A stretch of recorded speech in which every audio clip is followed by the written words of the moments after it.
How's it going, guys? Today we're going to be checking out the ultimate college desk setup.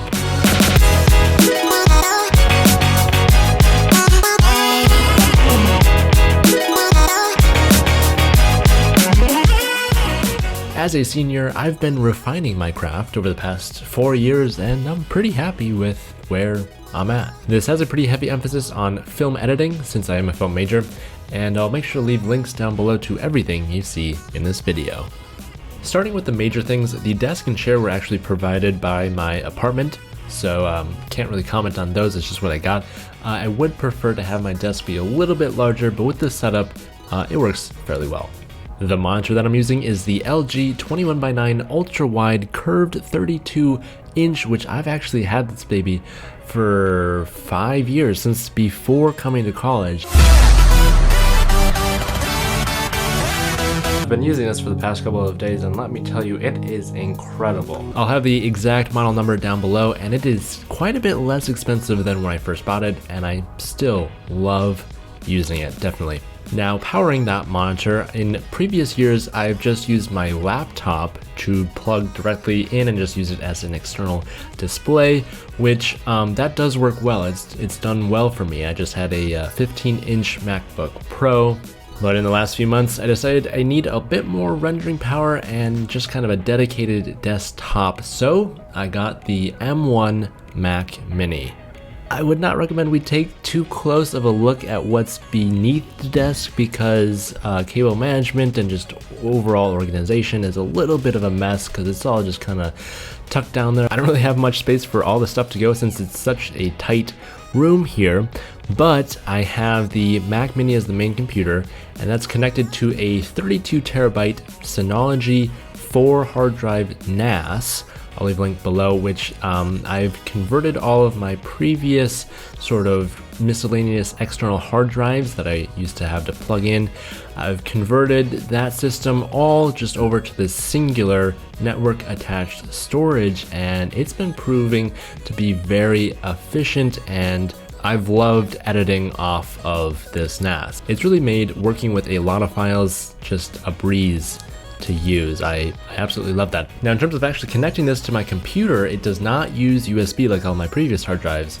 It actually runs through Ethernet, which means you have gig over gig or even higher speeds, so it is seamless, which the Mac Mini does have gig, and I actually upgraded the version so it has 10 gig Ethernet port for that. So in terms of actually connecting, since there's one Ethernet port on the Mac Mini, I have a switch which allows me to connect to my wall Ethernet, so I have gig over gig up and download speeds for internet, and also connecting to the NAS, and all of that runs to the computer, so it just makes everything working quite seamless. And I really wish I knew I could have done a setup like this much earlier, because I was just working off of Wi-Fi and had these random external hard drives all laying around. This is what you should do if you want to be serious about video editing. Now, on the desk I have the same Magic keyboard and trackpad that I've been using for quite a few years, and just recently I got the Groove-Made accessories for my desk, which they sell custom wood handcrafted pieces for your desk. They have graciously sponsored the products in this video. Now, I like my desk to be a pretty minimal space, as little on there as possible.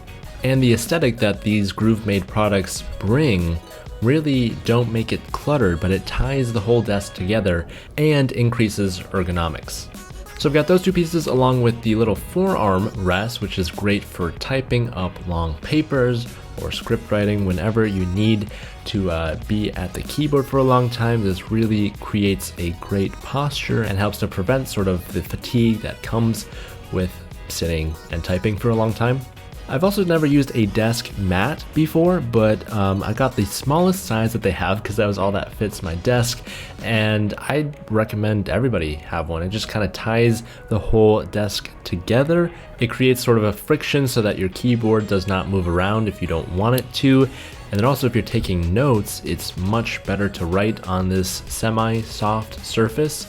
It's going to write much better than it does just on the normal hard surface. You'll see off to the corner of my room, I actually moved my laptop over there just because that's kind of the only space I thought it made sense, because my laptop is kind of just like my B workstation now. If I need to do some serious editing or work on the road, that's what I go to. But when I go to class, I actually just take my iPad Pro, and that's been doing pretty well, and I charge that just off to the side of my main desk. This laptop stand also comes from GrooveMate, and it holds the laptop vertically, which definitely saves on space. If you're a college student, space is quite the commodity, and aesthetically, it's just quite beautiful. So I have that charging there along with a plant from Costco. On my main desk, you'll see I have a mini succulent, which this plant actually comes from Home Depot, and the wood piece is from GrooveMate. It's always nice to have a little green in your room to kind of spice it up a little bit. Both of these are live plants, so I have a nice routine of watering them usually in the morning before I go to class and giving them some sunshine on the windowsill. Back to the tech now. So on my main desk, that's actually where I charge my phone. Now this is pretty different from every other college student that I know. Everybody charges their phone right next to their bed. And ever since going to college, and actually even before I went to college, I started a new routine where I always charge my phone on my desk, and it's 4 or 5 feet away from my bed. So when my alarm goes off at 7:20 a.m., I have to get out of bed to turn off the alarm. And the same sort of principle is true if I get a notification at night, unless it's really urgent.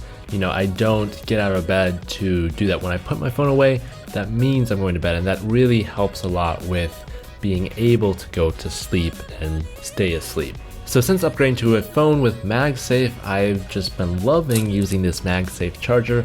And quick little tip here, I use the Command Velcro strips. I put one permanently on the back side of the MagSafe charger, and then one semi-temporarily, but just for the year, put that on the table. I got it all lined up straight, and essentially you just toss your phone on there and magnetically it snaps on and starts charging, which it's pretty satisfying, honestly, very satisfying. My 2 roommates who also have MagSafe phones adapted this, and you probably should too.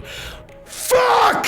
One question that several people have asked me when they come over and see this, they ask, what if you want to charge your phone while also using it, and you're at your desk? And I have a portable charger. If I'm like super low, I can just plug into my portable charger with a regular lightning cable. But for the most part, whenever I sit down at my desk, I just plop my phone on there, and it's just always charging. I don't run out of battery, hardly ever. In my daily routine, battery is never an issue. So if I want to use my phone, I just don't charge it then. It's just not a problem. All right, so since we still are living in the world of Zoom meetings and such, I still have my virtual setup, so I'm using a Logitech webcam, which this one's pretty outdated, but I'll leave a link to probably a newer one that you would most likely use. That plugs USB into the back of the LG monitor, and then that just runs through to my Mac Mini through the Thunderbolt connector there. So that works pretty well, and it helps with minimizing cables. And then the microphone that I use is the Fifine microphone, which this is actually the current microphone I'm using to record this voiceover. So this is what this microphone sounds like. And then that plugs USB also into the back of the monitor. So I'm using both of the USB-A ports in the monitor. That also runs to the computer, and I use that for all of my Zooms and FaceTimes and voiceovers such as this. It's actually a pretty solid microphone. If you're doing like legitimate production voiceover, that's when I would move over into my more higher quality studio microphones. But just for, YouTube stuff where you need a fairly good sounding, easy to use microphone, this is it. And it has independent control over the volume. The gain is on the back. You can also mute it just with the little button on the microphone. So if you need to quick mute yourself, there's a button right on the microphone, very convenient. And also if you want to monitor through the microphone, there is a headphone jack on the bottom, along with an individual gain knob for that. For my headphones, I conveniently have this studio clamp, which I took from my home studio, which this was not the intended purpose, but it really conveniently has worked great as a headphone holder. I just use the little handle there, and I slide my headphones right on it. The headphones I'm using are the Sennheiser HD 660s, which are excellent open back headphones, great for, your average editing. Also, the extra long cable that comes with it really proves to be quite handy when your computer is a little bit farther away, such as this. Alright, now last thing I believe is the card reader. So since the Mac Mini itself does not have a card reader and it's a little inconvenient to plug, something like a USB into the device that's under my desk in that big jumble of technological mess, I have this card reader which I got off of Amazon. I'll leave a link to that below. Works through USB-C, so it's quite fast. It has 3 USB-A ports, an SD card slot, and then a CFast card and micro SD and a couple of other things as well. Alright, that's gonna wrap it up for this quick overview of the ultimate college desk setup for video editing. I'd love to hear what you guys are using for your setup. If you have any other tips that you've learned that work really well, or if you see something here that you'd like to use in your own college setup, I'd love to hear that as well. Thank you all for watching, and as always, don't forget to keep it pro.